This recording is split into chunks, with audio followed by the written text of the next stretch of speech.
Okay, I am streaming this on the 25th today, so give everybody due warning of what to expect from these storms as it comes through. That way we can watch everything. Now the red is hurricanes, watches and warnings. The yellows is tropical storm, watches and warnings. And once again, this is to alert everybody of live updates. This will only be about an hour or two live stream. And then I will go on. I have other videos I have to do on my other channel to update people as well. So how y'all doing this morning? Good morning to all of you. I hope you have a blessed day today. Hope you be very safe. For those that need to get out and get what materials you may need today, please go out and do that. Today is your last chance for that.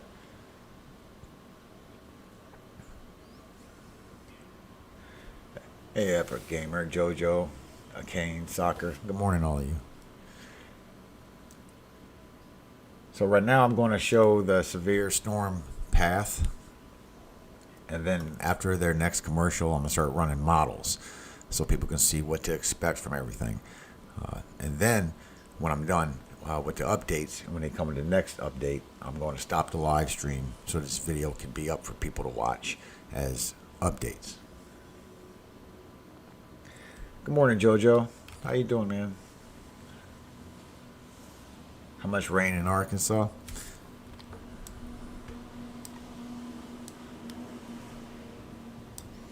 Well, the last few clicks that we have of the thunderstorms shows it does go towards you after Shreveport, but I can't tell if it's a western or an eastern push yet. But it is going to follow the jet stream right out on Little Rock. It expects to pivot on Little Rock. So, but I'll do the model run on next commercial. They are back. Let's get your updates, guys. Good morning to all of you. And people having home damage, roof damage as well. That's going to be a big concern here as we're looking at a major hurricane, Cat 3, maybe 115 miles per hour, make landfall within maybe 190 miles of this area. I want to go and bring in Dr. Greg Postel back in the lab. And Dr. Postel, this has been troubling. It's been troubling since I came here yesterday morning, is the trend of these models, especially European, bringing this center a little farther and farther west. I also want to bring in Jim Cantore, who's in Lake Charles, Louisiana. The concern is, that Category 2 plus winds getting closer and closer to Houston. That could be catastrophic in terms of damage to the buildings, but also people's homes here. 7 million people in the metro could be like they were, say, 12 years ago without power. Some people for more than a week because of the wind damage. This is not going to be rain damage with Harvey. It's going to be the wind damage. That's the biggest concern. Right. And Paul, we're sort of looking at a map here. I don't know if you can see this, but this is sort of an estimate now. And this is early in the game. Remember, there's a lot still yet to sort out with exactly how strong it's going to be and where Laura's going to go. But let's just say this forecast that we're dealing with is right. These are the kind of wind gusts that are possible, kind of high-end wind gusts. But you're in Houston, we may have 70 to 80 mile per hour wind gusts. If the forecast verifies, this is indeed a possibility. But two things I want to point out. One, notice how far inland the very strong winds get. I think no matter where Laura ends up going, because it'll be moving at a fairly rapid pace, Paul, it will carry those destructive winds inland. But yet you mentioned the track. I mean, the track's still moving around. It is possible, Paul, that we may see everything here in this map shift a bit either left to the west or right to the east. Maybe more likely left and west because of what we've seen in the recent trends in the forecast, Paul. That's going to be a big concern. And another concern is at the coast, because 12 years ago we had a 12-foot plus storm surge wiping out the Bolivar Peninsula. And that's also a big concern, especially the farther west it goes, the more of that rise of that ocean. And that Bolivar Peninsula, parts of Chambers County, very low lying. Then, of course, we have issues with Galveston Bay as well. So that's going to be a big concern, especially when you see those model runs keep pushing this farther and farther to the west. That's a big concern, Dr. Postel, because that storm surge, you cannot just hunker down for that. You have to escape that. You have to leave the coast. Yeah, you have to get out. And let me show you some of the storm surge maps that are produced by the National Hurricane Center, giving you an idea of the amount of potential for water rise above normally dry ground, again, if the forecast holds. And you can see, as Cantori, you were talking about this earlier too, significant water rises in the forecast for now are as far north as I-10. You were mentioning that earlier, and some of the values here in yellow are 3 to 6 feet above normally dry ground, perhaps in places in and around even Lake Charles, Jim. So that's very, very significant inundation well inland. So, Greg, let's point that out. Brad, go ahead and zoom over because you can see where I-10 is. I just want to, bring you guys back to Rita. And again, I'm not saying this is going to be a Cat 5 coming down to a Cat 3 at landfall like Rita was. Rita, at the time, was the 4th lowest pressure we ever had in the Atlantic. I don't know where it is now, 6, 7. I'm not really sure. But either way, this is probably going to be something that may be ramping up upon landfall. So a whole different animal. But still, storm surge is storm surge depending on track, right? Right of track maximizes that. But that part of I-10 was underwater. And there you see that big pink parking garage over there. That used to be Harrah's Casino. Got absolutely destroyed as a result of this hurricane, Rita, that came in back in 2005. So a lot of pitfalls here. And as you heard earlier on from the Homeland Security gentleman, a lot of people, Alex, having to be bussed inland because the shelter capacity is down 2/3 of what it normally would be. And you talk about 2,000 people just in this area taking shelter in Calcasieu Parish. Back to you. Yeah, Jim, that's just another added thing that people have to think about when we're talking about preparing for these systems during this pandemic that we are in. We really have to start thinking about that here in terms of evacuations. May not want to try to go to those shelters.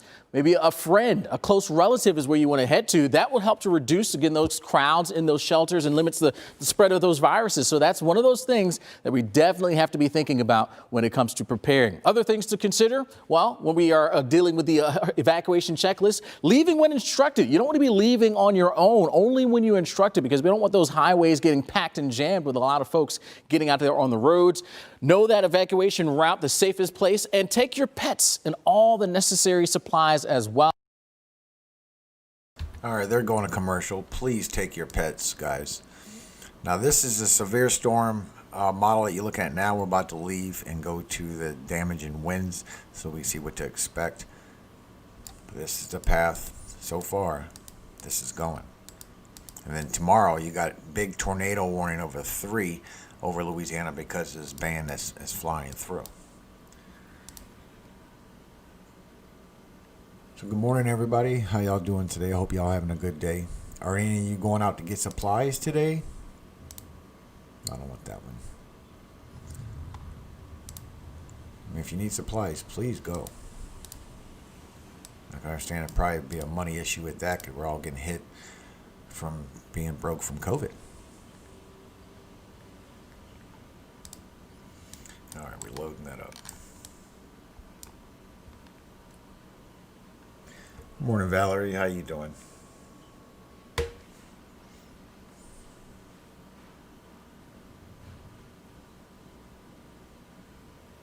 Yeah, epic. It's got thunderstorms everywhere right now. I'm even getting them myself over here.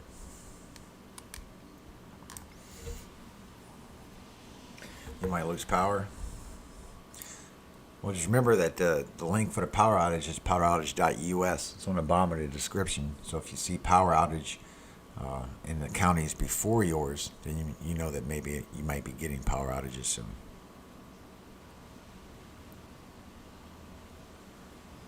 The west side of Houston, we're not showing that yet. We're showing some tropical storm winds going up to Houston. Even possible some hurricane force winds. It all depends on how much intensification it has. But as far as west, I'm not showing anything west as far as landfall or anything.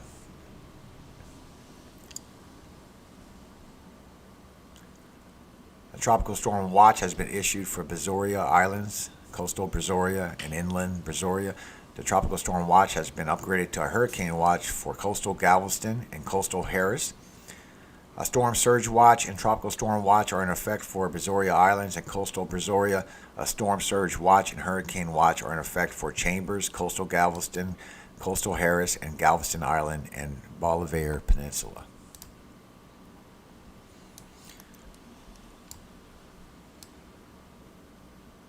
Oh yeah, it intensifies big time. All right, we're going. It's on 37. I'm waiting for it to load. If I play it now, it'll just skip around. Hey Zara, good morning. How you doing?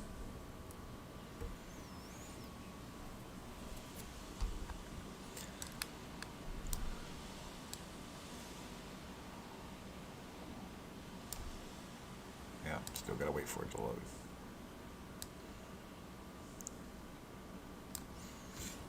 It's on 50, it's almost there. All right, they're back on, so as soon as they go on commercial, we're going to load this. We're going to play this and see what the intensity of the impacts level will be. Good morning, everybody. Areas to our west, Beaumont and Port Orange just absolutely crushed. I-10 sitting right behind me here. You can see it. This is an area that also went underwater during Rita with 10-foot storm surge. So there's all sorts of things to consider here.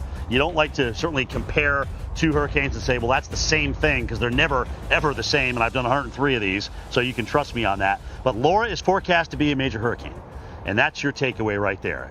The new advisory from the Hurricane Center, a new cone, maybe hurricane warnings, maybe storm surge warnings coming up in less than an hour in through here. All right, so we've got team coverage for you. Paul Goodloe, who we'll talk to in a little bit here, is in Houston. Mandatory evacs underway right now in Galveston. All right, and John Bel Edwards here, the governor, says, guys, we really want you to finish up your preparations today. Let's talk about areas that have already been impacted from what was Tropical Storm Laura. Okay, remember yesterday was a tropical storm. So we had blasting winds come through there with a squall line. And that's the thing, when these rain bands come in, they can bring down some of the stronger winds aloft. They're a part of the hurricane's energy. All right, and they tend to, bring in conditions like this. They had 70-mile-an-hour winds with these squalls when the center was south of Cuba, for goodness sake. No question this thing is on its way to the ramp-up phase. The big question is, how much does it ramp up? How fast does it ramp up? And what will it be at its final landfall point on the northwestern Gulf of Mexico? Okay, is that somewhere in southeast Texas or southwest Louisiana? Either way, from Acadiana, which is south central Louisiana, all the way into Houston and Galveston, and potentially even west of there, and points north into Arkansas, Tennessee, Oklahoma. You better be preparing for this thing, no question about it. So here we are, 75 miles an hour. Hurricane hunters are still out there. We're going to get another pass from them shortly. And then look at the cone. All right, what's really interesting to point out in the cone is, we bring this down by Friday morning to a 35-mile-an-hour hurricane. That's if it's not intensifying upon landfall. That could be stronger than that. Could be 50 still. But then look at the winds actually pick up again as it starts to move from west to east. So like Isaias, it actually has a chance to get injected by the mid-level jet stream and ramp up. So this is not just a coastal event. Right now, though, for the coast, for the most, impactful things that we're going to be looking at, hurricane watches are posted. You can see where those are. That does include Galveston. You can see where the storm surge watches are. These will likely be warnings at some point today. I think 11. It's not my call, but we'll see. All right. Again, look at the enhanced satellite. Big, deep convection in and around the center. All right, we're finding winds that are hurricane force from the hurricane hunters. Sea surface temperatures are plenty warm, given the atmospherics to support tropical development in through here. And of course, we're going to be seeing that, and we expect that. That's why we're forecasting a major hurricane landfall here by the time we roll into the wee hours of Thursday morning. All right, Paul Goodloe, let's go back, since we're talking about hurricane history a little bit, to Ike in 2008. I was there in Galveston, but the eye wall went right over downtown Houston. And granted, it was a 2, but you still had a tremendous amount of damage to those windows. Have they done anything to those high rises to strengthen the ability for those windows to take the hurricane force winds? Yeah, I'm sure they definitely learned a lot from 12 years ago. And by the way, Jim, we're going to talk with the Mayor Sylvester Turner, Mayor of Houston, coming up in about bottom of the hour at 9:30 local time. We'll find out what the city is doing for that exact same risk. But also, Jim, 3 years ago, me and you, I was handing off to you in Corpus Christi as Hurricane Harvey was making landfall. It's Category 4 there, damaging massive damage there in Rockport and Fulton, other areas there in the Corpus area. And then we all remember what happened here in Houston. Massive flooding. The Buffalo Bayou, I'm standing maybe 50 yards from, I would be underwater. And I'm a good maybe 25 feet from the water level right now. That water would be well over my head. So remember what happened here with Harvey. Great news is Laura would not be a Harvey in terms of the massive amount of rain this area got. We're talking in some areas 5+ feet of rain. But Laura is a different animal. Laura is going to be a wind animal, and as Jim mentioned, more like that destruction from Ike, Hurricane Ike back in 2008, doing massive wind damage and power outages. I have family and friends who were without power for more than a week, not to mention roof damage as well. That's what you got to prepare for away from the coast. At the coast, you got to prepare for storm surge. That Hurricane Ike also brought a 16-foot storm surge across the Bolivar Peninsula, wiping out and killing people as well. So that's another big concern. But the bad news is the models have been pushing this thing farther west along the coast, closer to Houston over the last 12 hours. Will that trend continue? We'll know coming up at the top of the hour with the advisory coming up. But let's go into the lab right now and bring in Dr. Greg Postel, because the last couple of satellite images, Dr. Postel, this hurricane is looking better and better, and it's going into an environment which will help it breathe. Inhale from the surface and exhale up top, which is horrible for rapid intensification and eventually downstream the impacts we could have here in the Houston area. A lot can be deciphered from the satellite pictures, Paul. You're exactly right about that. The overall health. You know, like when you go into a doctor's office, they kind of just first look at you. You can kind of do the same thing with a hurricane. There is Laura right now, and Paul was talking about a flare-up of thunderstorms right now near where the center of rotation is. This is unlike what we saw yesterday when Laura, the spin and the thunderstorms were kind of separated from one another to some extent. We are not really seeing that so much anymore. When you have that kind of configuration with the spin and the thunderstorms cooperatively interacting, well, then you can get strengthening, and it can happen under the right circumstances very quickly. What do I mean by the right circumstances? Well, wind shear, not much of it, is one of those right circumstances, and we've got not much wind shear anymore over the Gulf of Mexico. And as Laura continues to move toward the northwest, it will likely continue to find itself in an environment overall that is not that windy aloft. So it should be able to breathe, as Paul was talking about. The outflow should be able to expand. And once you can do that, that's one of the primary factors when you look at a health of a tropical cyclone, how well it's able to export the mass aloft. Then the secondary circulation and the interior part of it can spin up. And that is definitely what we're going to be watching as Laura moves in that direction overall under a synoptic scale ridging pattern over the region, which is favorable for strengthening. One of the other factors that is favorable for strengthening is not necessarily the atmospheric component. It's the oceanic side of it. The atmosphere and the ocean work together, right? And what we've got is a lot of oceanic heat content in the Gulf of Mexico. Forget what Marco did. It cooled off the temperatures a little bit, but not enough, and over a small area that Laura doesn't really care about what Marco did to the Gulf of Mexico in terms of some slight cooling. The depth and the warmth of the water, especially out in this part of the Gulf of Mexico, is way more than enough for a major hurricane. That is something to also consider. But not everything is giving Laura the green light, I don't think. There are a couple of things, and that's always the case, right? And very rarely do you have everything checked off that list. One of the things in this case that we might not be able to check off on the potential for rapid intensification is the fact that there's a lot of dry air, even right now, surrounding Laura. Look at the forecast soundings, and from just a few thousand feet above all the way to the top, you have some extremely dry conditions. And that could, under the right conditions, limit some of the rate of the intensification. We hope that's the case. But the problem is there's not a lot of wind shear to get that dry air in there. So that may kind of be a moot point. We'll just have to see. But look at what the hurricane hunters are finding in there right now. Pressure does appear to be even coming down as we speak, a sign that as we speak, Laura is taking advantage of the environment that it's in.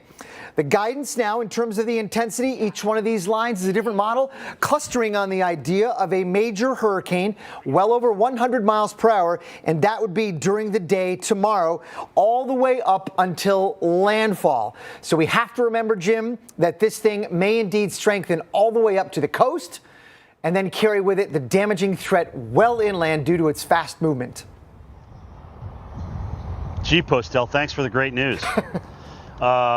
I mean, it's awful. There's no way to look at it. But let's talk about track here because, you know, there's such a, think about this. You shift the center point of that cone 100 miles to the west. You put 7 million people in Houston into play. You put Beaumont, Port Arthur, Orange, this huge Texas-Louisiana border area, much more in play. You keep Louisiana in play with, at least some of the storm surge. But let's talk about that. What are you seeing that may force the hurricane center's hand at 11 o'clock to kind of pivot this a little bit farther west? Well, a couple things to look at are the short-term trends. Is it following the prior forecast along the way? If it seems to be deviating from it somewhat, let's say moving to the south and west, then you might want to shift the cone down the road in that direction. But I want to point out, this kind of is a map giving you the confidence of where the models are sort of clustering, right? There really is a significant amount of models saying that the landfall of the center will be somewhere in here. But that doesn't preclude the possibility that it could be farther to the southwest, Jim. There is still that opportunity, and I can just show you real quick, and we talked about this last time. If you look at the cone that, or I should say the forecast models from today and compare that with them from yesterday, you can see that westward shift just in that 1 day's time. So things have been moving in this direction, trending. We'll just have to wait and see how far that trend continues. Yeah, and then the potential ramp up coming in. But, it's not only the people. You've got major oil refineries in Galveston Bay that come into play here as well that really don't want to deal with a major hurricane or something more. So let's talk about that, Greg. Do you think that Michael, I think, surprised a lot of us because it got to Cat 5. And I'm certainly not saying that this could do that. But is there a limit as to how strong this can get? Do you see a limit? Well, you know what? The potential intensity allowed by the ocean and the atmosphere, I think for this case, is, of course, at Cat 5 levels. So it's possible it could get there. The hurricanes rarely, if ever, reach that intensity. But you know what? When you look at some of the guidance, and this is, I'm animating the Euro out, Jim. You talked about this earlier. It does appear that the Euro strengthens it all the way to the coast like Michael did. Not to say that this is going to be intense as Michael, but I remember watching Michael come in and thinking, is this possible? So often we see these things weaken and their final approach to the coast for all kinds of factors. We're not necessarily seeing that the case with some of the models predicting Laura's movement inland, Jim. Yeah, the worst case scenario, though, Greg, the ramp up before landfall and then the potential acceleration before we get there. Always appreciate your insight, buddy, and we'll talk more in just a little bit again as we await. Really, this is a big hour. Could we have, by the time this hour ends, are we going to have hurricane warnings, storm surge warnings, a new cone? 1 out of 3 of those for sure. we know we're going to have some type of a new cone here coming up with the 11 o'clock advisory. All right, so let's get into Louisiana. Lake Charles, our worst weather is going to come in as we go past sunset tomorrow. All right, no question about that. It's going to be an overnight situation here, I think, even into Thursday midday. I mean, we're going to get heavy rain, bands from those rains. We'll move on in, and we'll likely be under a hurricane warning, whether it be the 11 a.m. advisory or later on this afternoon. Now, just taking one model, you can see where they bring the center, right? That's pretty obvious by looking at the wind speed. And a center that goes over Sabine River means that we're in the right front quadrant. We take the worst of the hurricane if that in fact becomes the actual landfall point. And you can see the kind of winds with the forecast from the Hurricane Center being a major that we're going to be dealing with here in Lake Charles, in Beaumont, in Orange, in Port Arthur, all of these areas. Now, rainfall wise, again, remember this has everything to do with the track. The western side of that is going to be a lot drier. So Houston, with something that's moving this quickly, maybe 2 to 4 inches of rain versus 5 to 8. But if the whole track shifts, we could get 5 to 8 inches of rain in Houston, which now complicates the problem. We not only get the worst winds, but we also have a flood risk thrown in there. So there's so much if this then that with these things. And really, until we see it coming ashore, we can't exactly fine tune. Storm surge watches. This is very low area. It's very storm surge prone. Cameron Parish, with anything over 10 feet, is going to be underwater. All right, it's going to, and that's what happened with Rita. We had 20 feet of storm surge in Cameron Parish. So Postel, let's talk about this storm surge potential. It's not just inland. I mean, we're 30 miles from the coastline, but we had 10 foot of storm surge here from Rita in Lake Charles. You did, and other hurricanes, notable ones, have brought water very far inland in the Gulf of Mexico. This is an example, Jim. I'm showing the storm surge flooding potential, the possibility of seeing water above normally dry ground to these levels that shows you that it is indeed possible. Let's say, I'll zoom in here to show you, and you can do this. These are maps produced by the National Hurricane Center. But look in and around Lake Charles. If the forecast holds, it is possible that you could see in and around Lake Charles, in those areas in yellow, where we could see 3 to 6 feet of water above where it is normally dry.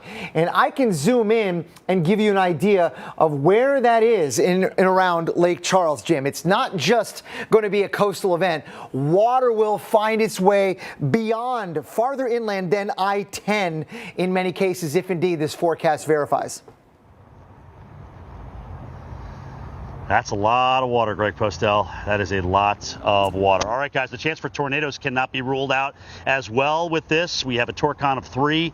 Remember, it's that right front quadrant, those bands, as they start coming in tomorrow afternoon and evening. That's our best chance to at least start the tornado potential here. We'll give you the timing, obviously, coming up. Plus, hey, listen, you can get the latest track and up-to-the-minute forecasts from the Weather Channel now on SiriusXM Channel 721. We'll be live streaming through noon Eastern Time on Thursday.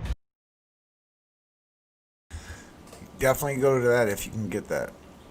Harley, I don't know why the Euro is showing the crazy wind gust, but you can see the whole motion of the whole storm. She has, this are sustained winds, 10-meter winds. We just did a thunderstorm search. But you can see she has the whole attention of the whole Gulf. Now, I'm debating whether these models are hiding information from the public ever since yesterday. This is sustained winds, and I'm showing 120.8. That's to cap it. Let's just see. Now, this is 1 o'clock in the morning on the 26th, which is tomorrow. And as it goes through, you see clearly it grows, and the black goes all the way around. All right, the intensification of it gets huge. Now, does it make sense for it to be 5 o'clock later that evening, all that intensification, and it still says 120.8? They're hiding something. I mean, I'm not into conspiracy theories and all that stuff, but I do know that they do exist. I'm not a fool. But if you're showing it's Cat 3 at 113 miles per hour, and it's not even showing the wind gust because they don't know, or it's just no information for the wind gust. They're not giving it to us. And you showed Cat 2 over here, not giving us the wind gust. And you show us Cat 1 like you really don't know what's going to happen along this track. Now, every model that we run will be different models up here on the left. The GFS, NAM, the HRR, everything. But these cones is the official track and forecast for this storm. So that will never change. Okay, so you can see what NOAA's thinking at all times. And you can see this already going further west than the track. So yes, I do show, that's 2 now that showed that. I do believe it will move a little more westerly. It updates every 2 minutes. It will move a little more westerly towards Houston, and all these warnings and watches are going to shift. That's what I believe. Because there's a second model that I ran now, and it showed it getting off that track and going westerly. But if you can answer my question, I'd appreciate it. I really would. If I'm showing 120 miles per hour, let's go a little further. I'm showing 120 miles per hour on this beast at noon today. By noon today, it's going to have that strength. And you're telling me that you're predicting a Cat 1, you're predicting a Cat 2 up here. Okay, I understand all that. But you're not giving me all the data. Because as I go up, you can clearly see Laura grows intensely. Covered, goes off track, stays powerful, stays westward. And then up here you're saying it's going to be a 3. But yet, from 1 to 3 is still 120 miles per hour. That's a lie right there, guys. Believe that. Now it does show, like the other one did show a northern push at the end. It's still showing a northern push. It goes westward. Let me back it up. It goes westward, right? West, northwest, and then it goes north, northwest. Then it stays strong. So it's looking still straight for Beaumont. But earlier, it was right around here. Then before that, it was here. Then it was here. This is going to continue the westward track. Now, just so you know what you're looking at, the white and bright white is in the 30s and 40s. The orange is the 50s and 60s. And on the edge of that with the yellow, you get into the hurricane force. So all this is hurricane force, all the way from the edge of the orange to the yellow. The black, we don't know. They won't tell us. I'm going to play this so you can see. Hurricane force winds goes all the way to Beaumont. Hurricane in 90s go all the way inland. And this is 10-meter winds. Plus all this is tropical storm winds. But let's go into the severe of it first. Look how close that is to Houston. And we're talking, that's in the 50s. It goes from 30s to 50s, not too far of a distance. So a little more shift west, and I think you could have a problem. If only it showed wind gusts over 120, it would help a lot. Yes, team, I agree with that. Let me finish playing this because this is some very high winds. This is going to be good. This is going to be a Cat 2. Well, we don't know that yet neither.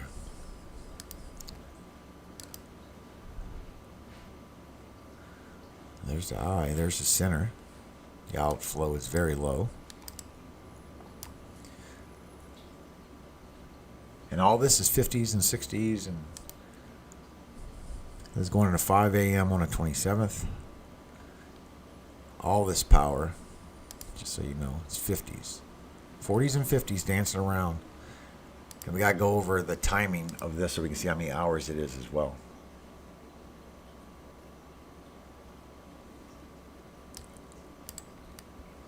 But she is big.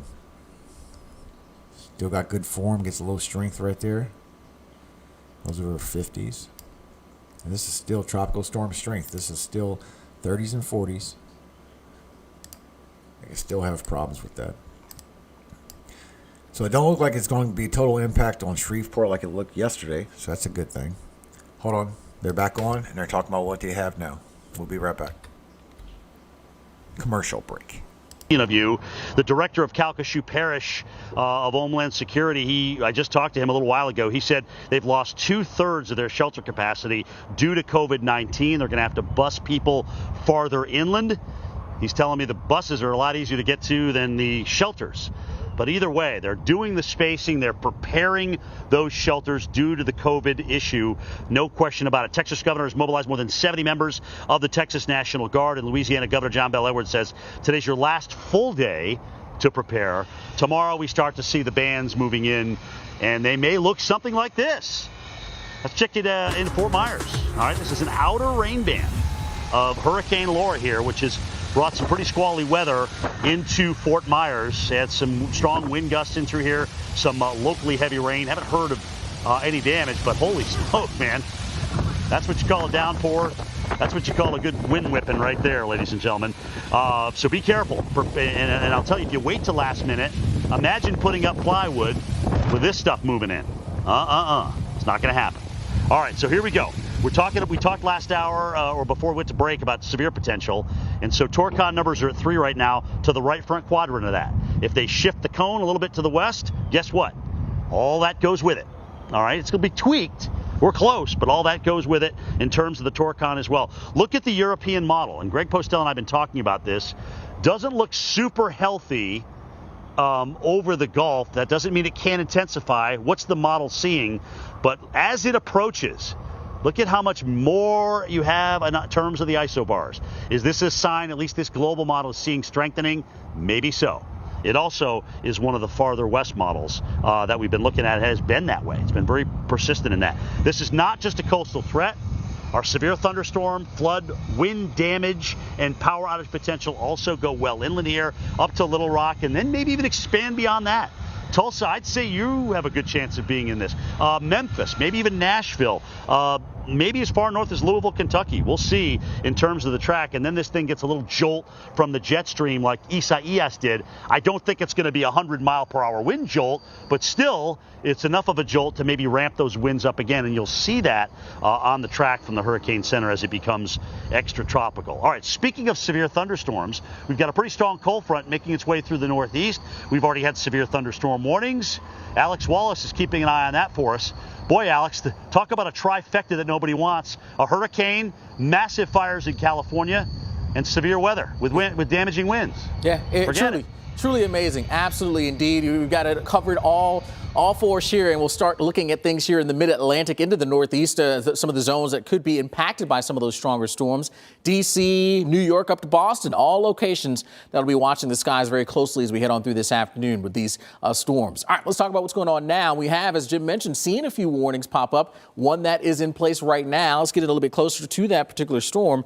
This one is essentially moving its way between West Virginia and into Virginia, tracking on off towards the southeast at about 30 miles per hour. Frederick and Hampshire counties here until 11 o'clock. Severe thunderstorm warning is in effect there. Of course, there's going to be some heavy downpours, a bit of lightning associated with that, but damaging wind gusts, 60-plus mile-an-hour winds, and maybe even some quarter-size hail with that particular storm. But it's a large zone that may be involved with dealing with some of the stronger activity from essentially the Ohio Valley all the way up into portions of New England. Anywhere in that red zone, we have that risk for some severe weather, and in particular, the area that's in that darkest shade of red, where we're likely to deal with the severe storms. D.C. here and there, Baltimore, Philly as well, and getting close towards New York City. As I mentioned, it's going to be that damaging wind, the biggest threat with these storms as we head on through our day in that pretty large zone here across the Northeast. So let's time things out. We'll work our way through the afternoon, starting you off right around the 11 o'clock hour. Model doing a pretty decent job picking up a little bit on that storm that is working its way across West Virginia into Virginia. But you'll notice by this afternoon, more storms developing. And again, these storms, any of those could go severe as we head through the afternoon into the evening. Looks like early rush hour around the NYC area, closing in on Philadelphia, and then moving through the mid-Atlantic this evening before things settle down later on tonight. So it should be a much, much quieter late evening as opposed to what we'll find earlier in the day. All right, Cam, man, we'll send it back to you there, tracking Laura. All right, guys, and Lake Charles, no stranger to hurricanes, big ones at that.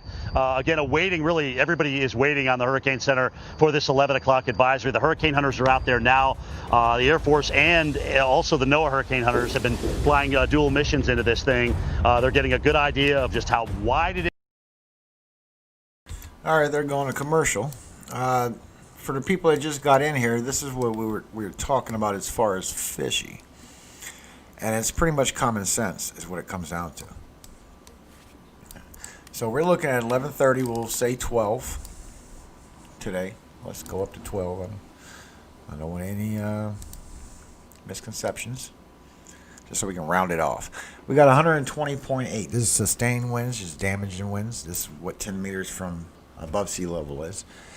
And as we go through the day, this is today at noon, you can clearly see with the naked eye that it gets strong. It gets all the way around the center, and the black just grows, and it really intensifies right there. But let's go even further to where it starts coming. Well, let's go to a strong point, just so we know it makes sense. And yet, this is 9 p.m. tomorrow. This is at least 36 hours that this is going to be happening. Yet it's still only 120.8 miles per hour. How could that be? The same miles per hour all the way around? So that's what we think is really fishy, because you notice the purple, it tells you the truth all the way around. It changes very much. This one is controlled data. But here's the landfall before we change it. We're going to go check all the models so we can see all potential impacts. Do y'all want to see them on the 10-meter run with the impact winds, or you want to see them with the thunderstorms? Let me know. But this is what we have so far. 30s and 40s is the white. 50s and 60s is the red and the orange. As soon as the line from the red meets the yellow, that's hurricane. All that's hurricane force coming in right there.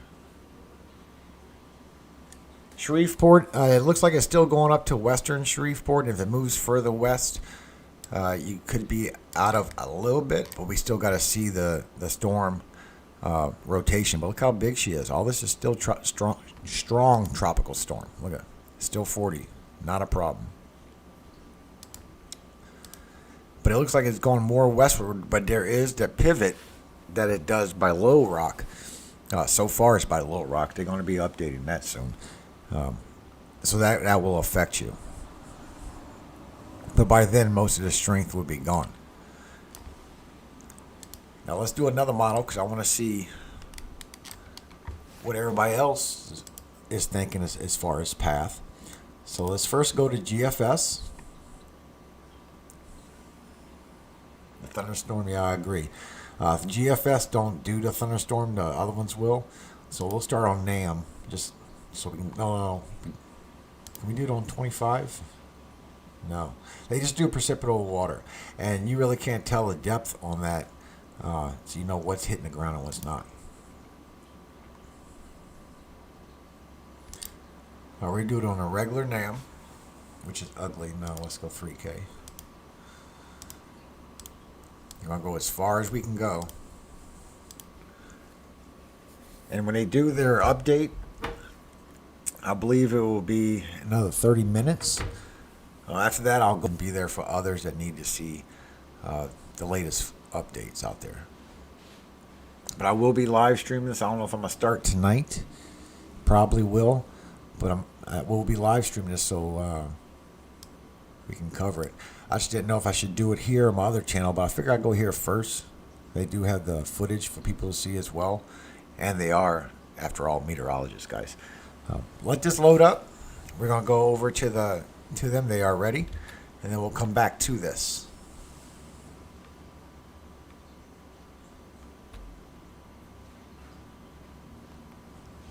Let's give it a second. Is there any questions right now that I can show y'all on the next commercial break? The track, this I don't even want to see because this, I'm going to wait for the update because that's misleading right now, in my opinion. Clear all data. The warnings and all that's going to change, so let's turn that off for now, especially with us wanting to look at the models. That can be off. And we'll look at this when we get back. Clear it, don't want to run it. Thank you. Can you clear all of that model you running? Appreciate it. Okay, let's go to them. Because we're looking at an intensifying hurricane even as we speak. Unfortunately, it's looking better and better, and the atmospheric conditions, Greg, they are getting more conducive for this thing to rapidly intensify. Yeah, there are some signs in the atmosphere that are giving Laura a green light to strengthen pretty quickly over the Gulf of Mexico. And one of the ways you can sort of assess the overall health of a tropical cyclone, Laura in particular, is how does it look on the satellite pictures? Because you can determine a lot about what's going on the inside. Not everything, but a lot. And right now we are dealing with a strengthening hurricane. If you're just tuning in, earlier this morning it was designated, or I should say upgraded from a tropical storm to a hurricane. Now still moving northwest at 17 miles per hour. That's pretty quick. That tells us that probably we'll start to feel the effects, direct effects of Laura in the northern Gulf Coast in about a day. So that's not a lot of time to prepare when you think about where Laura is going to go, very likely.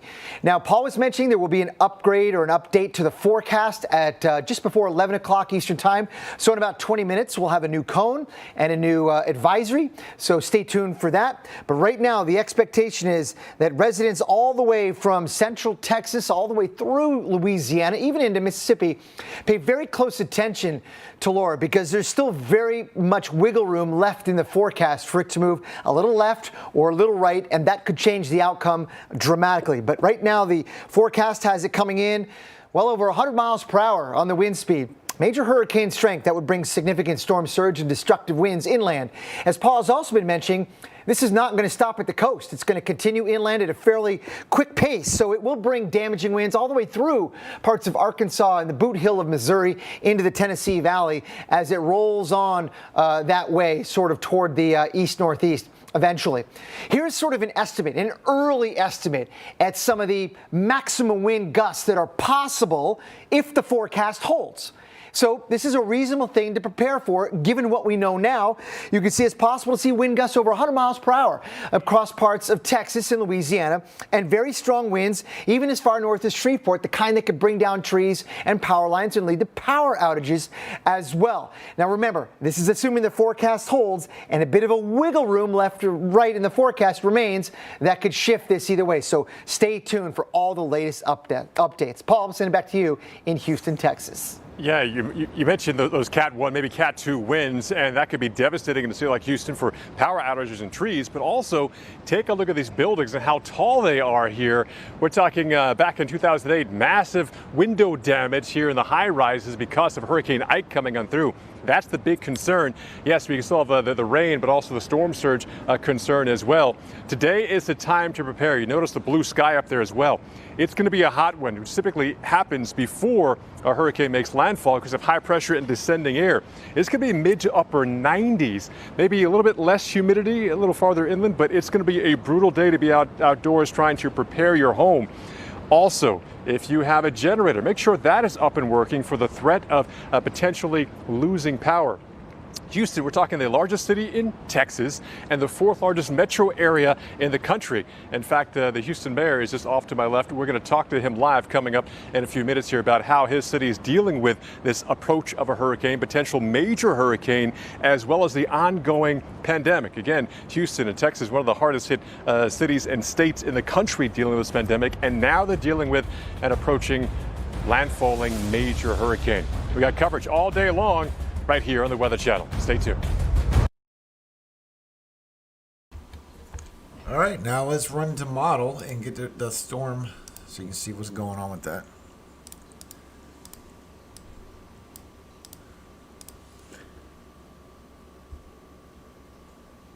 So do any of y'all have to go out and get supplies?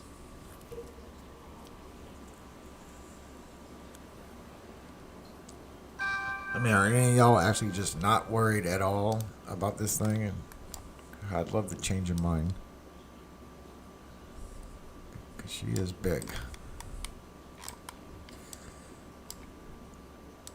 Now this is the NAM model, just so you know what model we're looking at. It is finished, right? Because I saw it glitchy. It's still loading. Give it a second. Beer.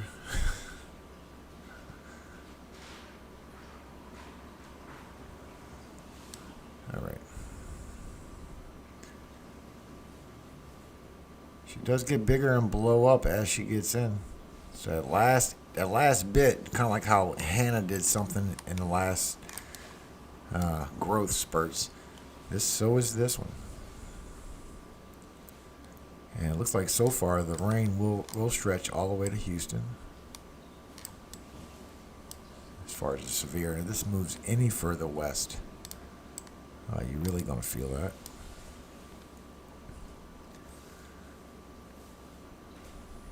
And then a big band comes from Laura's tail right here and goes towards, Louisiana. It was New Orleans, but we'll see. And there's going to be some straight line winds and maybe some down gusts coming from that downburst. This is 8 a.m. on the 27th for those in Shreveport. And you got that big band that comes across Louisiana right here. That's nasty.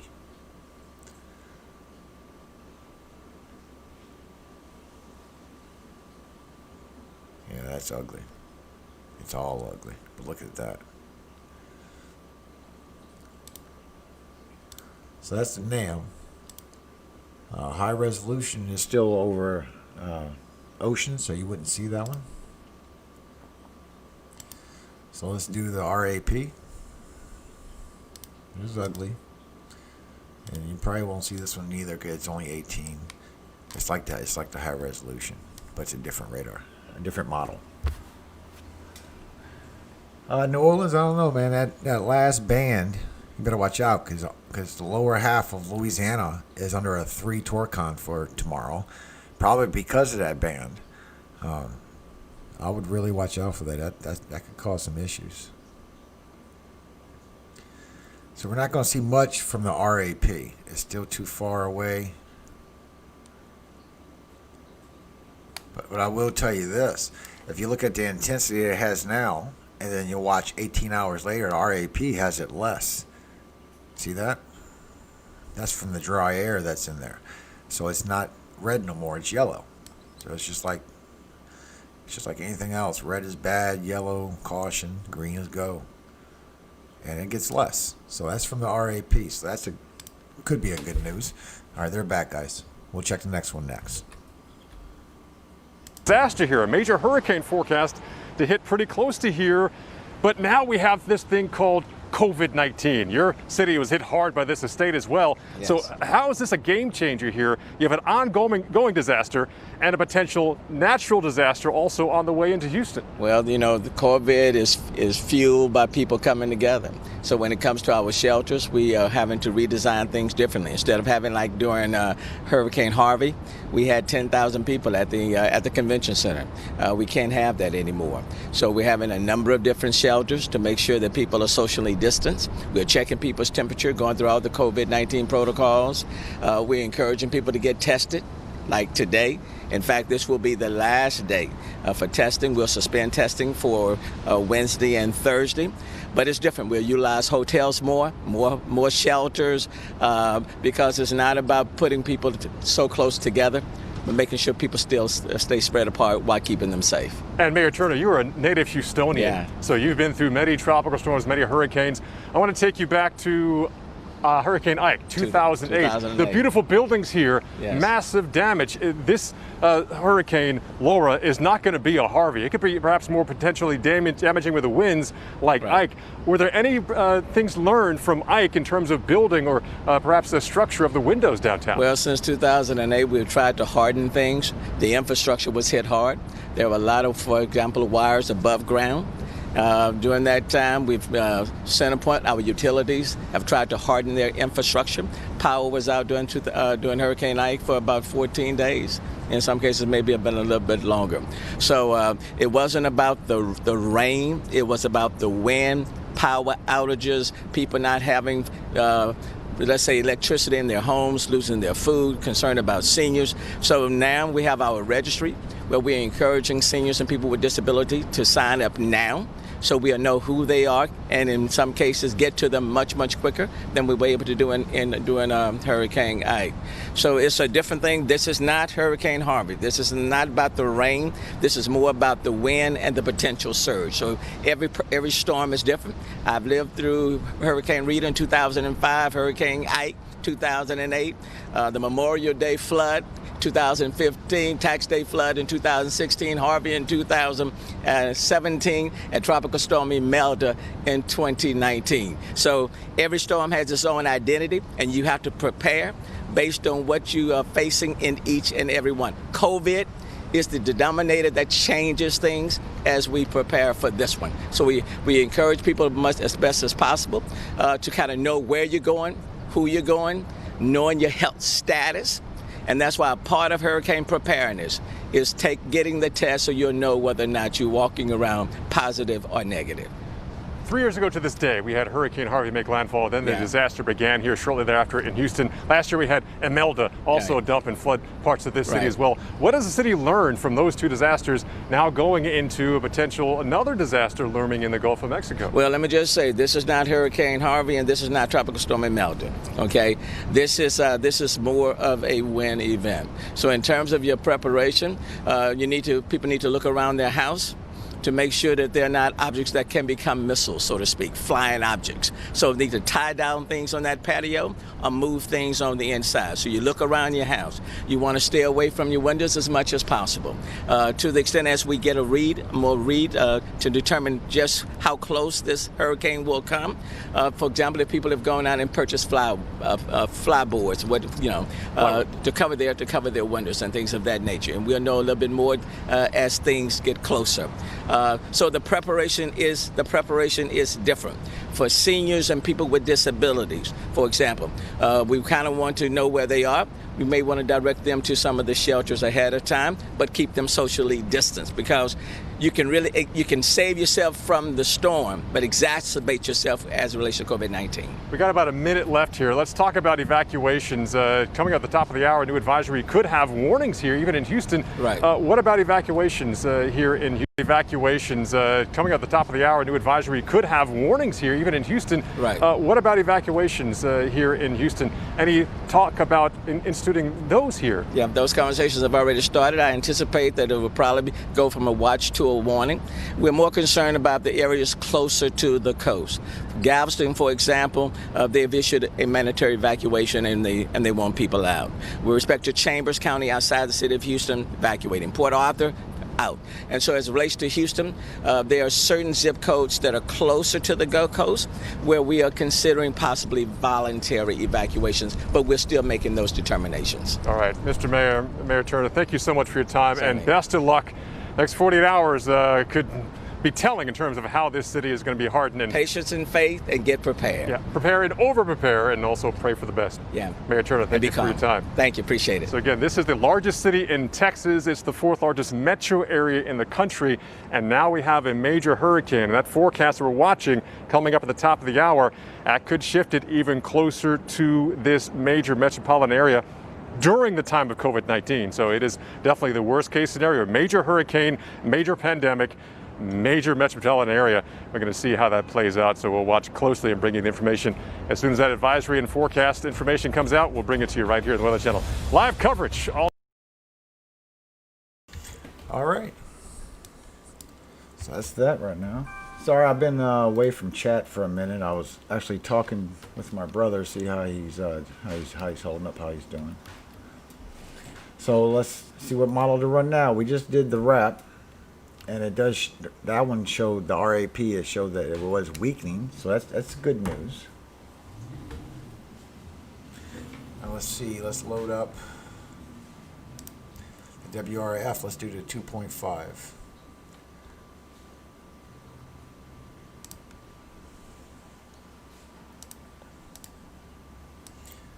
This is going to be the next 48 hours, so it's not quite the 60 we want, but we will see more. All right, let that load. You can see it up here. What do I think about New Orleans? I think that y'all gonna get some frontline winds tomorrow with some possible downburst and possible tornadoes. Don't bring politics in the chat, please, guys. Keep it weather. All right.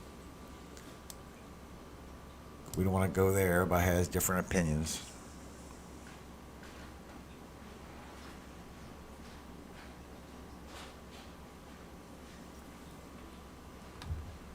Yeah, please, no politics. 35, it's almost ready. So the RAP showed it weakening. The NAM showed it going westward. Hey, Justin. Yeah, we saw it going towards a little more westward on the radar earlier. We're doing all radars. And the WRF shows it going northern early again towards New Orleans.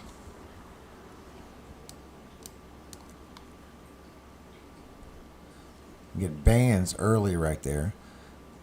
And as it gets closer,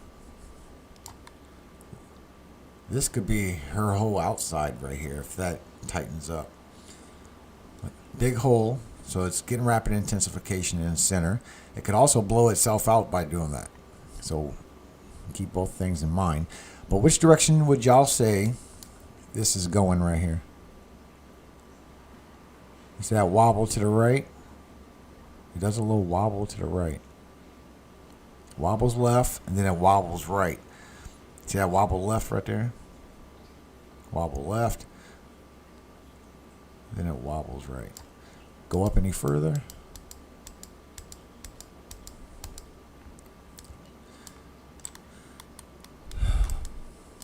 All the models are different. That's why we're looking at them all. This one's showing you still got a chance left yet, which could bring problems to New Orleans, which could bring the rain bands that were going to be tornado warnings for this area. We'll move that more towards Mobile. Now, just so you know, this is the WRF ARW model. The RAP model showed it weakening going still towards Houston. And the NAM model showed it going westward of the tracks of the official track. It showed it going westward of it. But they all agree that there's going to be at least a 3. And I heard out of Jim's mouth a little while ago talking about how there still could be a possibility if this blows up to a 5 or something along those lines. But this is your so far forecast from the WRF ARW model. And this is the 2,500 kilometers you're looking at. Hurricane Airman, good morning. How you doing? We're going through all the models to see all possibilities. Since it's too much of a left-right, there's a lot of confusion out there.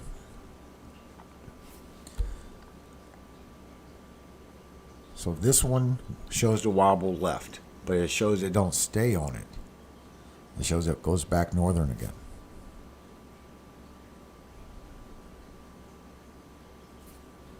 So what we got to do is look at all these models and figure out a time. Figure out a time where these pivot northern and the others don't. And we need to figure out that time span so we can watch for that time to see what it's going to do, whether it's going to go towards Texas or if it's going to pivot. Because this one shows a northern push. All right, they're back. Hold on, let this run its course. It's almost done. It only has 48 hours.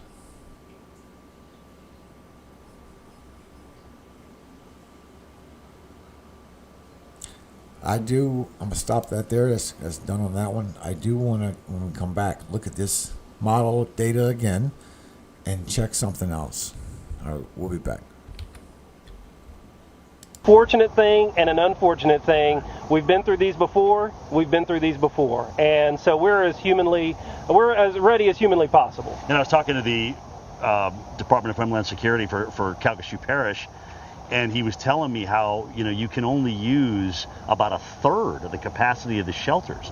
So you have to ship people out if they are ordered to evacuate. That's right, and we're working with the state on that because locally we are very limited to what we can do, how many people we can house in a certain location. COVID-19 has placed some really interesting restrictions on us, and we're trying to honor what is safe and healthy for all citizens. So if we go to hurricane warning at 11 or at some point today, does that kick you guys into mandatory evac? I know you got voluntary now. Sure. Well, that's a decision that's going to be made on a regional level. We have an executive policy group locally that's comprised of all the mayors, our local police jury, which is like a county commission, OEP, the governor's office is going to have some commentary in that discussion. So that really needs to be a joint effort, more than just one agency making that call. The fact that this is forecast to become a 3, Rita was a 3.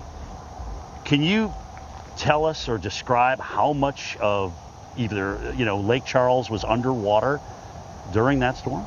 Well, I know I-10 was underwater. Yeah, it was. And let me tell you, I'm a restaurant owner, and I'm going to tell you the most humbling experience was coming back to a restaurant with a walk-in cooler full of food after Hurricane Rita. That was a very humbling experience.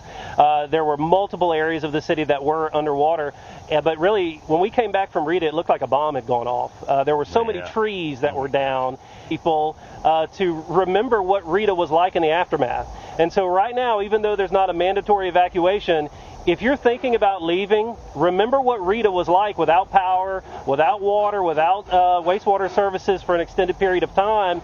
If those services are essential to you and your family, you really want to consider leaving. Which, of course, they are. Well, right. and to varying degrees for different people, you know? So we don't have a lot of time left, but what is your biggest concern right now? The safety of our citizens. That's our top concern as always. I want people to be safe. Right. And right now we have evacuation plans if people do want to leave Lake Charles. And so we do have some options for people. All right. Mayor Nick Hunter, thanks for talking to us Thank this you, morning, sticking around actually. So Paul could talk to the mayor of Houston as well. All great essential information here as we get ready for this thing and the new advisory to come in from the Hurricane Center. So Postel, let's talk about that. What are you anticipating? Warnings, storm surge, hurricane, maybe a little shift west of the cone? Yeah, I think the alerts for the coast will be coming out with the 11 o'clock advisory. Of course, I don't know for sure, but I don't think the intensity is going to change based on what we're seeing with the reconnaissance, Jim, that's in there right now, showing about the same intensity. The satellite pictures also show about the same intensity as a few hours ago. So we're not there yet, I don't think, with watching rapid intensification occur. Doesn't mean it won't occur. It could. But right now, I think we're going to deal with at the 11 o'clock advisory, a 75-mile-per-hour hurricane with not much change, if any, in the track thinking. So that's kind of what I'm looking at right now. But look, I don't know. I don't know what's in the minds of the forecasters there. So we'll just have to wait and see. Yeah. So, Greg, let's talk a little bit about. It's easy to sit here and say, okay, what could be? Yeah. But let's talk about what might be, in terms of what we see atmospherically. I thought you brought up a great point earlier about the atmosphere may hold this thing at bay for a while. There are competing factors here. It always works that way, right, Jim? I mean, there's the factors that you look at and say, okay, the green light is on for quick intensification. There's not going to be much wind shear. There's a little bit, but not much. The ocean water is warm. The ocean is really well suited to support a big-time hurricane. Yeah. But the atmosphere around it, for now anyway, is fairly dry, and it may be so that way for just a little while longer. And that sometimes, if that dry air can get in there, so we're a little bit of a break on the intensification rate. So we'll see if indeed that is the case going forward, Jim. We can only hope, Dr. Greg Postel. All right, guys, again, we await the Hurricane Center's advisory. That should be in certainly around the top of the hour. They've got some big decisions to make in through here, and we will bring that to you as soon as we come back from. All right, so let's look at this again. And for the new people coming in, we're looking at all the models so we can get every opportunity what's going on. This is a WRF ARW model, and this data shows that it does a northern push and strengthens back towards Louisiana again, back towards Lafayette. We just did the RAP model, and it only gives you 18 hours, but we showed it goes from strengthening down to yellow, down to weakening as it goes towards the original track towards eastern Texas, western Louisiana. We did the HRR. All I did was show a lot of hail cores in the center as it's growing. And we did a NAM3K. The NAM3K showed that the original track by NOAA, which is this right here, that it actually broke off right here and went westward, and then at the end did a northern push. So it did show a western push, just so y'all know the update of what we found so far. You can always back up the stream a little bit. The stream's not going to be super long today. It's just to get the updates and then get off so I can notify people on my channel, my main channel. But this is one of the rain bands right here, and I'll run this for you real quick. We're about to change it to something else. But like I said, I want to use this radar and see what else we can see from this storm. But if you back it up, you'll see the RAP and other models, the outcomes that we had. I'm trying to look, see, we followed, see, it does northern push right off that. I want to follow the bands as well. See right there, it does a northern push. And the bands come up with a lot of damaging winds with them. It's in a nice bow. So let me check something else with the WRF. I really like it. I don't want to see the velocity of it. I mean, we can see that to see the intensity that it's going to get from the rapid intensification. But if you back it up and see on the NAM that there is something fishy with that data, I'm sure everybody else in chat would agree. We could look at the Cape, but I'd rather look at the damaging winds. So let's look at the 10-meter winds from this radar, because just in case this model is right, we can see what the potential is with these storms. Good morning to everybody that just came in. God bless you today. I hope y'all safe through this. This is going to be something. It's loading up here on the top middle. If you want to know what software this is, the link is in the description. It's WSV3. It's very, very good data. I like it. And I'm also upgrading to different things soon with this stuff. But it does cost to do extra features. But there is a trial version that you can use it now. And for the next few days, have it for your protection. Just saying. There's a live radar and everything on it. So in 16, it's going to 48. Give it a second. We got to see this, because if this radar's right, then this radar's strength is going to be right.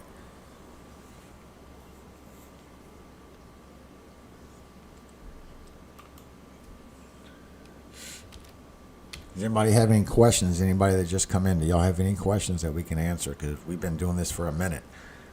Now my main channel, the one that I do all my updates and videos on, I just put the link in the chat.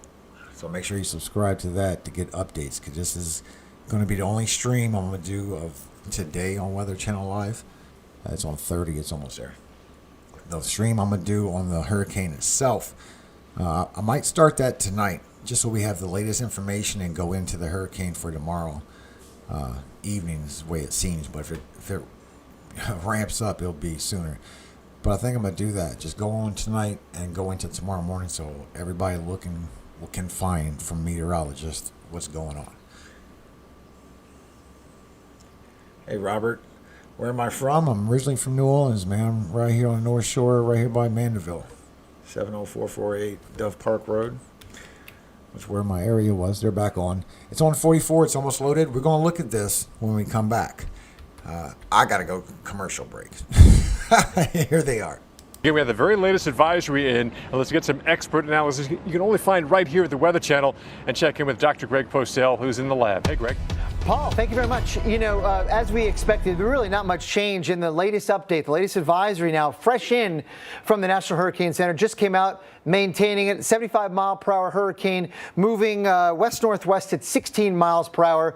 And there it is. This is Hurricane Laura, steadily moving toward the northwestern Gulf of Mexico. We will indeed see hurricane conditions, very likely, close in on Texas and Louisiana, let's say later on tomorrow. So this is going to be moving fairly quickly, and there's not much time yet to prepare for what will likely be an even stronger hurricane by the time it arrives. So let's have a look at what we're dealing with and why we're thinking it is going to strengthen more so today than, let's say, it did yesterday. Well, we've got more thunderstorm activity near the center of rotation. And when you have that vertical alignment like that, you can sort of cooperate the atmosphere and the ocean and all the things together, the spin and the thunderstorms, to strengthen it. Now, when they're separated from one another like they were yesterday, where the circulation and lots of the thunderstorms were removed from one another to some degree, then you don't really see much intensification. And that was because yesterday we had a decent amount of wind shear impacting Laura, and today not so much. In fact, even less than yesterday. And probably as we go forward in time toward the next 24 to 48 hours, even less than we got now. Because Laura is going to be moving in this direction, and the atmosphere will be fairly, I would say, hospitable to Laura in allowing it to breathe and giving it an opportunity to strengthen fairly quickly on its northwestern movement. Now, the upgrade to the track is not that significant. We haven't really seen much movement left or right in the track. Either way, what it's telling us is that Laura will be moving this way, and the the oceanic heat content, the other part that helps control the intensity, is going to be well suited to support a major hurricane. No problem. The ocean is not going to be in the way of Laura strengthening, and some of the atmospheric components won't be either, given the fact that there's not going to be a whole lot of wind shear. But one of them may be kind of lurking on the sort of periphery of Laura that may at least hold the intensification rate back a little bit, maybe. And that is the dry air that right now surrounds it, and probably in the next day or so will also. The profiles out here show very low relative humidities at many levels in the atmosphere circulating around the Gulf of Mexico. So, if that dry air can get in, then maybe it will hold the intensification rate back just a little bit. We'll see. Hard to get in there when you don't have a lot of wind shear, and we don't have a lot of wind shear. So it remains to be seen if that dry air is going to penetrate the core, but we'll have to wait and see if indeed that is the case. Pressure has come down maybe a little bit. The hurricane hunters are finding around 990, 998. But the idea is, Paul, that the consensus here is for a near major hurricane, if not indeed a major hurricane. Winds around 115 or so miles per hour, closing in on the Texas Gulf Coast later on tomorrow evening. Impacts felt even before then. Be vigilant, because we know there's a big storm. The impacts will be felt far and wide, not only outside of the cone, but preceding Laura's arrival. Paul. Yeah, so basically now is they're running out of time and daylight to prepare, because things will go downhill rapidly tomorrow. And let's talk about this forecast, Dr. Postel, and talk about the changes in this latest cone here, because over the last, say, 12 hours, that center point of the cone has been shifting a little farther west. I think the last 12 hours, it might have been like a 30-mile shift closer to Texas, on that Texas-Louisiana Sabine River line versus, say, over Lake Charles. What has changed in the last, say, 6 hours in the latest advisory in terms of where that center point is with the forecast now? Well, so I haven't had time to really dissect it because it just came out essentially as we were on air, Paul. But when I'm looking at this cone right now from the 11 o'clock advisory, it looks almost unchanged from what we saw from the 5 o'clock advisory. So just in the last 6 hours, not much change in the track has occurred, except for one thing that I've noticed. Perhaps it comes in a little bit sooner. That is an important point. That means we have perhaps even a little less time to prepare, Paul. So it is indeed possible that the center may cross the coast very late Wednesday night or very early Thursday morning, with, of course, the arrival of the bad weather well in advance of that, Paul. So that is something to consider, especially for areas like you in Houston and nearby Galveston and Lake Charles, Louisiana as well. And let's talk about this, Greg, because we're all humans. We only remember something the last couple of years. We don't remember in front of our mind the last 10, 20 years. Let's talk about impacts here in Houston, because people think hurricane, they think Harvey. This is not going to be a Harvey. This, perhaps in terms of impacts, they should think about what happened 12 years ago with Hurricane Ike. That was much more of a wind event than, say, that flooding event with Harvey. Well, good thing you ask about the wind event, because we do think that the wind threat will not stop at the coast because of Laura's fairly rapid movement inland. It will carry destructive winds well inland, which is often the case. A lot of the damage, in fact, sometimes the vast majority of the damage, comes from the wind with strong tropical cyclones moving relatively quickly inland. But Paul, here's just a rough guess. Assuming the forecast holds, of sort of some of the wind gusts that are possible with Laura and its movement inland. We may see wind gusts over 100 miles per hour in Lake Charles if the forecast holds. It is indeed possible. And Houston, perhaps wind gusts up to 75 miles per hour. Again, these are estimates, and they are at the high end of the estimate, but it's still worth preparing for this kind of wind that could lead to lots of power outages, not just at the coast, Paul, but well inland as well. That's a big concern. This part of East Texas, western Louisiana, people think, oh, they think that Texas is flat. No, that might be West Texas. East Texas, a lot of trees. Even here in Houston, a lot of trees. I'm setting in some great shade here. And that's going to be perhaps the long calling card, not only there across coastal Texas. You mentioned inland, Shreveport, and then it keeps going. We're talking about that wind and power outage threat. That'll extend potentially into parts of Tennessee and Mid-Atlantic as well. Yeah, and yes, I'll do that. At some point, Paul, I'm going to talk about storm surge, but you are exactly right. I'm going to show you the European model's forecast for Laura as it closes in on the coast. Let's say later tomorrow, we'll start to see some significant impacts, including water rises and increasing winds. But then you were talking about this, Paul. This thing continues on through East Texas during the day on Thursday and into areas in Oklahoma, perhaps even Arkansas. Thereafter, bringing heavy rain, potential for some severe weather and tornadoes, and also just the destructive winds with the hurricane itself that could lead to power outages even as far north as southern Missouri, Paul.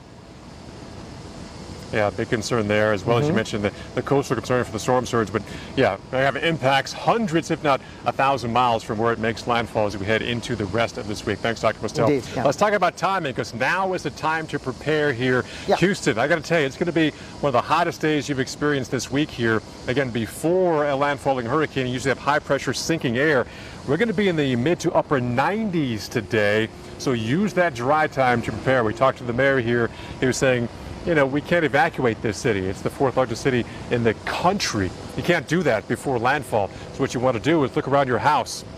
Are there tree limbs that need to be kind of perhaps cut off? If you can, do it, or get someone to do it safely. Do it now before the winds pick up as we head on towards tomorrow. If you can pick up your patio furniture, kind of put the umbrella down, just things that could be blowing around, do damage to your home or your neighbor's home. Now's the time to prepare here, because the impacts with the winds start increasing as we have the sun going higher and higher the day on Wednesday, and the potential, the timing could be making landfall even earlier. But we do know that the worst impacts will be here before the sun comes back up on Thursday morning. So that's why you have to get things done today. Tomorrow the wind's increasing, difficult to work outside, and hopefully things will be a lot quieter by this time on Thursday, but we still have tomorrow afternoon, tomorrow night, and landfall to get through. And then it doesn't just stop here. The concerns well inland as well, and also east of here, Beaumont.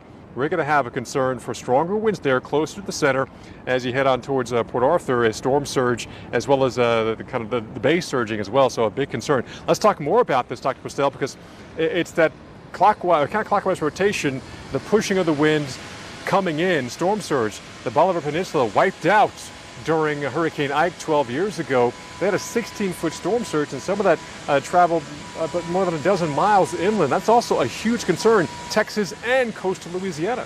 Yes, indeed, Paul, you're exactly right. The most significant storm surge will occur along and just to the right of the path of the center of Laura. And there is that possibility, this is a forecast issued by the National Hurricane Center, that we could see water rises of 7 to 11 feet above normally dry ground in places that would include areas in East Texas and Louisiana, and also some areas, significant storm surge surrounding that. So this is a very, very significant threat that is now sort of looming for parts of Texas and Louisiana with these water rises. Let me take you to some of these maps offered up by the National Hurricane Center. These are beautiful and give you a very, very detailed outline of what you could expect given the forecast, assuming it holds. And the idea is this is the amount of flooding that you can expect with the forecast. And there's the code at the top with in excess of 6 feet of water above normally dry ground in areas in orange and above 9 feet in red. And you can zoom in to certain places and sort of almost get yourself a block by block assessment of how much risk you are to seeing this kind of flooding. Lake Charles, well north of I-10, Moss Bluff.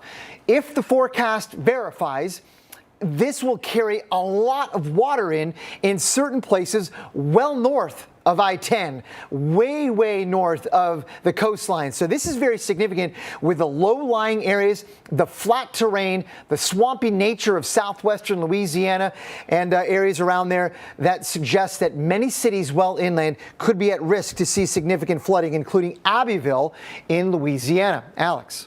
All right, thanks so much, Dr. Postel. Well, of course, the latest advisory on Hurricane Laura coming in about 10 minutes or so ago. So we want to bring in the director of the National Hurricane Center, Ken Graham, to discuss it. Thanks for joining us once again. Yeah, good to be here. Thanks for having me on. So just releasing that latest completed advisory now, what are some of the big takeaways from this latest update?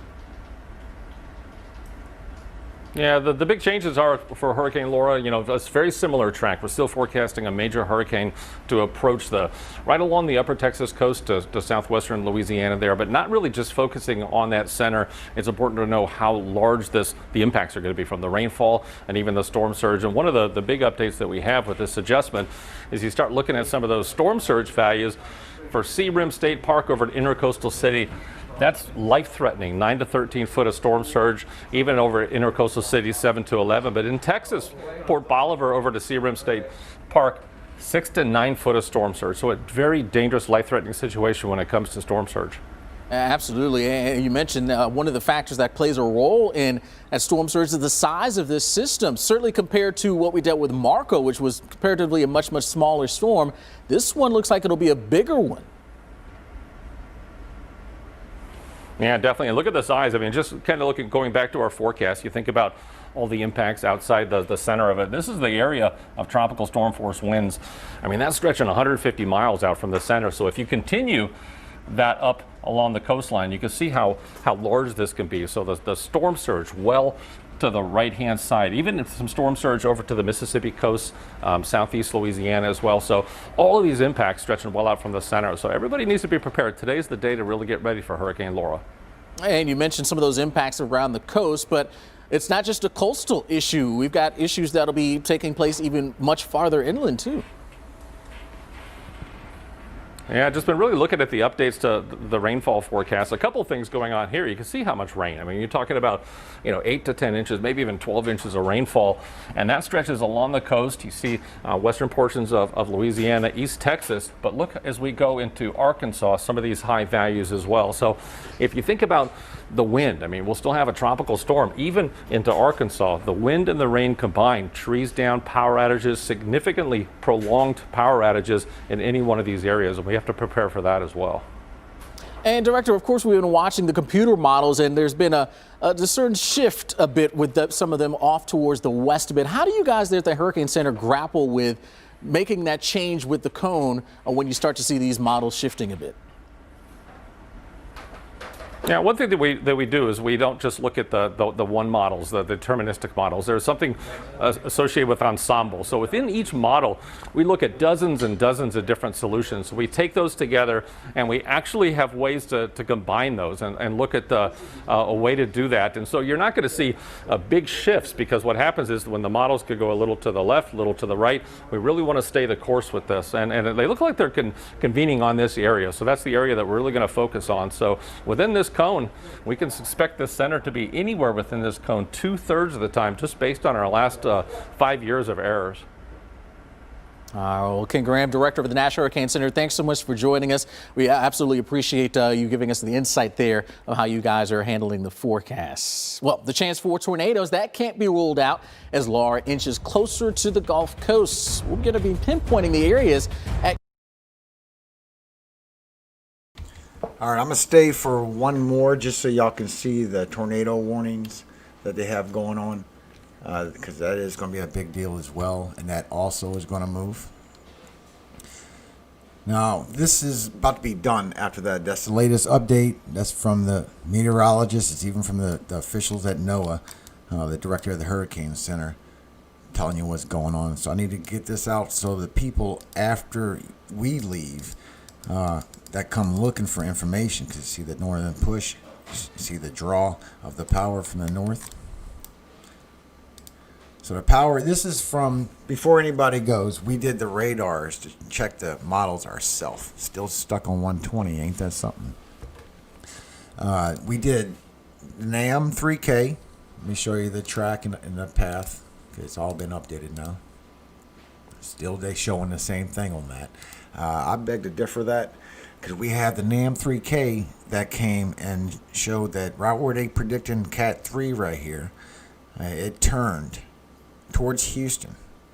And you can back up the video, the stream, and see that, I believe, towards the beginning. And then it turned northern later. So we showed that it did go off track. The RAP showed only 18 hours is what you get out of it, but it showed that it went from red to yellow. It weakened as it went across from to the second cat marker. And now this is the WRF model. And it's showing a northern push that is going to break off towards Lafayette again. Let's click forward and see what we can get out of it. I think that's it. It's the only hours we got.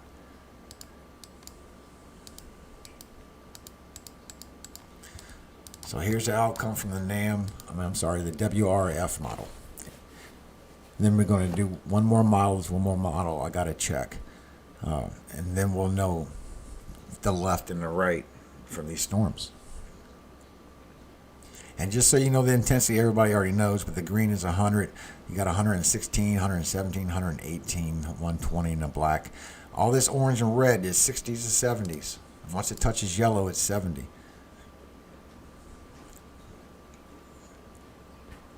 And this is where you got to look for the direction, because this is the latest shots we can get. We're not going to see it on land. You can see how big she is of hurricane force. Looks like it's going towards West Lafayette, but it could also do a northern push again. So we don't know. That's the shot we got. That's the latest track. It's still showing the 120, so I still don't understand why it wants to do that. But let it. But we beg to differ that because we have problems believing that. I showed earlier in the model, on different models. Now that was the 10 meter.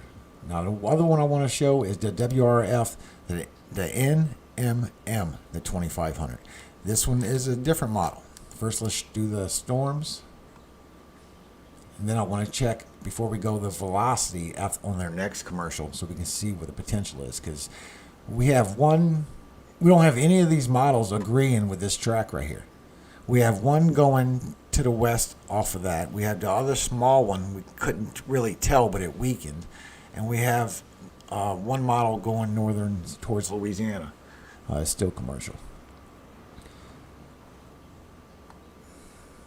Now let's do reflectivity. That's the best looking we're going to be able to get on this. At least it's past 18 hours. And we'll get the full look of those storms of what we just saw. Just let it load up. It's right here in the top middle. But I guarantee you that if we look up another model, because this is a break off of the WRF, but it is a different model because it has a second extension of NMM. And the first one was ARW. Now, if this one shows to break off north as well, which it probably will because it's a WRF model, but the end where it went western or whether it does a northern push, we probably might see a difference, this being an NMM model. So it's at 20. It's almost there. But we will see the strength of her. She's big. And then after the next commercial break, that is it. I'm going to update with the NAM 3K because I've always agreed with that one. And matter of fact, if it follows the WRF model and breaks off, well, then that's an agreement with NAM as well.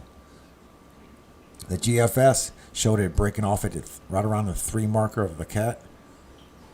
But the NAM shows eastern. So that's 2 easterns, 1 western, and 1 weekend so far in the models. 38. Come on, 10 more. Let's go. Let's see part of it.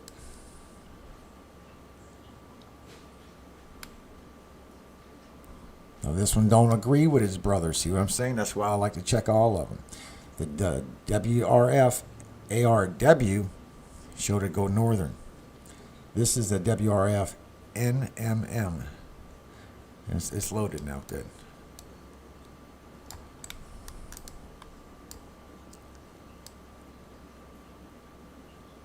It does have a moment of strengthening right there. Let's check that out for a second. They're back. They're talking about COVID. Just 1 second. Okay, go all the way. All right, here's our last few shots we get of this one. And it shows a break off as well. So now we're getting 1 model, 2 models show a little eastward push. One showing way eastward. The NAM was right around here.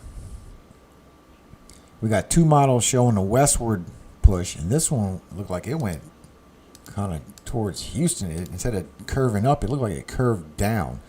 Tell me what y'all guess is on this. See that right there? It just curved down. The last few shots, it curved down. Here goes. Watch the last few. I'm just going to play it, and then we're going to go back to them.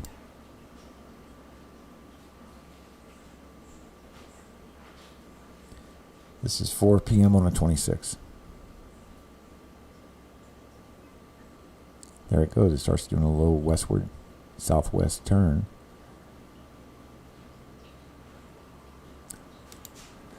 And I don't know if the dry air becomes play with that or what the issue may be. That's something. All right, we'll check another model when we come back, and then that's going to be it for the stream, guys. Please, look, there's 2,300 of y'all in here. Help the next, man. Pass it on. Let them know that this video does have very good information that they need to check out and listen to. Hit the like button. It only takes a second. We'll come right back to it before we go.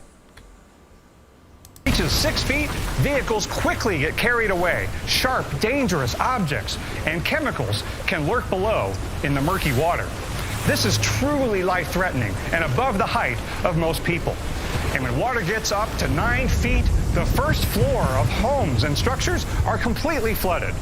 There are very few places to survive when the water gets this high. This is why storm surge accounts for about half of all deaths directly caused by tropical cyclones in the United States. So please, find out if you live in an evacuation zone today and be prepared to leave when ordered to do so, because evacuating is the only way to ensure you survive a rising storm surge. And the part of the world that we are expecting to see that storm surge roll on in, very susceptible to it, very low lying, and that storm surge could go in miles from the coast. So yeah, very, very dangerous situation that we are looking forward to here over the coming days there along the Gulf Coast. Well, something else that we're tracking, and boy, I tell you, 2020 continues, right?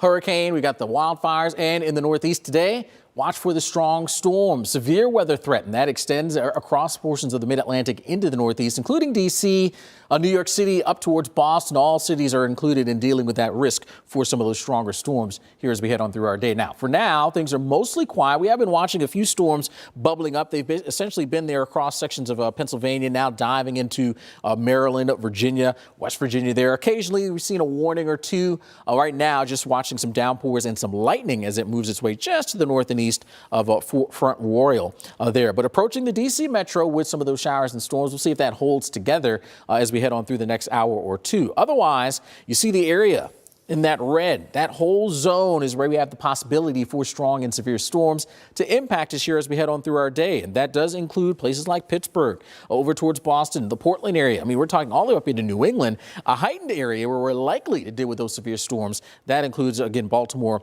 Philly, and just around the New York City area as well. Damaging wind gusts in excess of 60 miles per hour. That's going to be the main risk that we see with these storms as they develop and move on off across the north and the east. And in fact, we can take you through that. Putting the radar into future mode, we'll start you off right around our lunch hour. And the model at least doing a decent job picking up on those storms right now, approaching the D.C. metro. That'll begin moving on through over the next hour or so. But that's not the main event. We've got more storms that'll be gathering here across the interior sections of the Northeast. And it's those storms that develop, those track south and eastbound as we head in towards our rush hour. We'll be watching that here, basically approaching the Mason-Dixon line, and then working right on through the D.C. metro as we move to about that dinner time hour. We'll have to watch out for that. But notice how things quiet down once we get into late tonight, a much quieter scenario in these areas. So here's your forecast as we take you to Philadelphia. Most of the afternoon, things are quiet, but as we get in towards the late afternoon, early evening, that's your threat time for those storms to impact you there in Philadelphia. A couple of hours of that, and then we'll see things quieting down heading to this evening. And our last stop takes us to NYC. Similar forecast to Philadelphia. Late afternoon, early evening, your best chance for those stronger storms. Well, Laura, that's expected to strengthen here to a major hurricane. Make sure you stay with us here for the very, very latest on the storm's track, as well as the timing as it approaches the Gulf Coast. We've got issues in terms of wind, but also storms. All right, guys. So I'm going to run one more model. I want to see the full, see what it says. And then I'm going to go. We'll look for P-type. And the main thing, I mean, I hope everybody stays safe through all this, because it don't look like they really know what's going on yet. But what do y'all think? Which model do you think would be more accurate to what you think could be happening with this?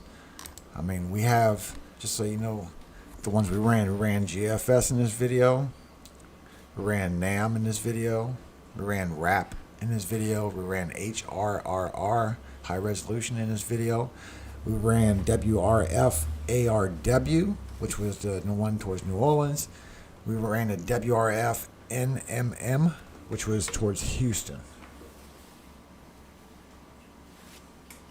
I always have a Bible reading, my brother, before I go. I just want to show you another map. It's loading up. It's almost done.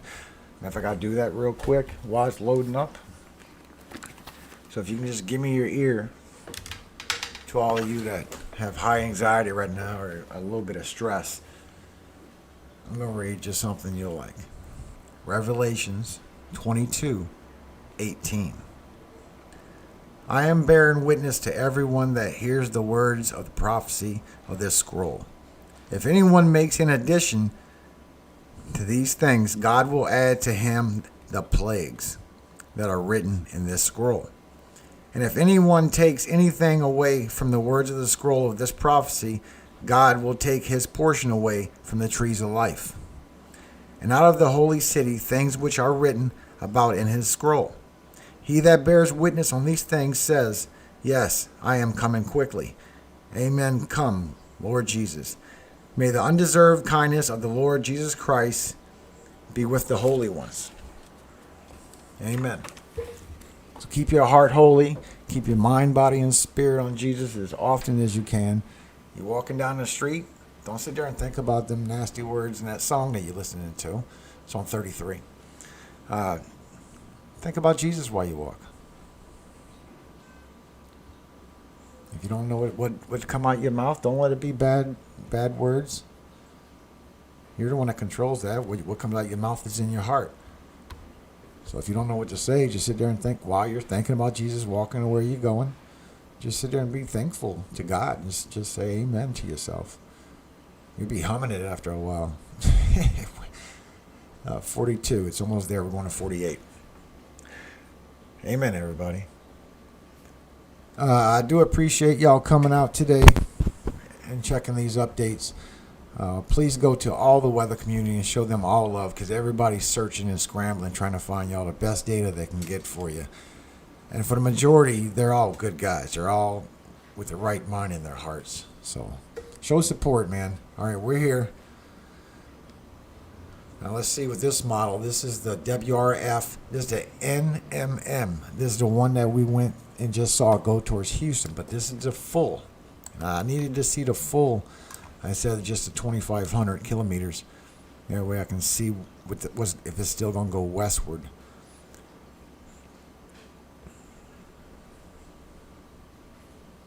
Yeah, it still breaks off. It breaks off, and if you notice, the eye tightens up.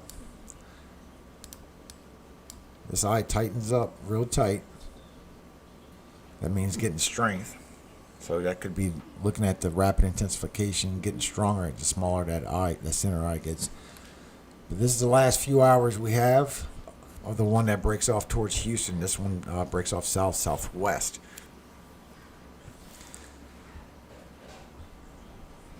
It's 3 p.m. on the 26th tomorrow. Storms start moving in from outer bands. And there it goes, right off track, just like a couple other models did. So we got 2 or 3 models said west.